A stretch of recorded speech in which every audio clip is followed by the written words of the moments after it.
इसलिए एक बात और समझ लेना कि हृदय की धड़कन से जीवन का कोई संबंध नहीं, क्योंकि बच्चा बिना हृदय की धड़कन के 9 महीने जिंदा रहता है। जीवन और गहरी बात है।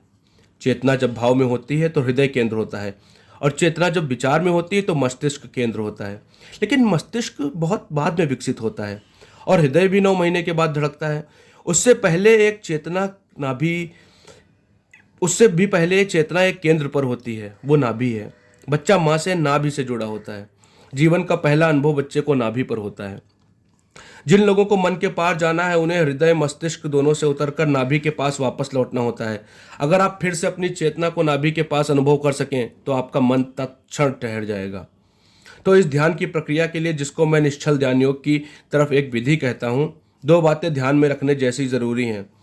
जैसा कि सूफी फकीरों को अगर आपने देखा हो प्रार्थना करते, या मुसलमानों को आपने नमाज पढ़ते देखा हो, तो जिस भांति वे घुटने मोड़कर बैठते हैं वैसे घुटने मोड़कर बैठ जाएं।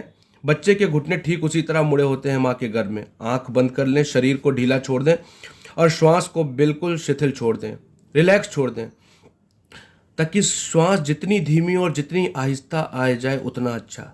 श्वास जैसे न्यून हो जाए, शांत हो जाए। श्वास को दबाकर शांत नहीं किया जा सकता। अगर आप रोकेंगे तो श्वास तेजी से चलने लगेगी। रोके मत, सिर्फ ढीला छोड़ दें। आंख बंद कर लें और अपनी चेतना को भीतर नाभि के पास ले आएं। सिर से उतारें हृदय पर, हृदय से उतारें नाभि पर, नाभि के पास चेतना को ले जाएं। श्वास का हल्का सा कंपन पेट को नीचे ऊपर करता रहेगा। आप अपने ध्यान को आंख बंद करके वहीं ले आएं जहां नाभि कंपित हो रही है। श्वास के धक्के से पेट ऊपर नीचे हो रहा है। आंख बंद करके ध्यान को वहीं ले आएं। शरीर को ढीला छोड़ते जाएं।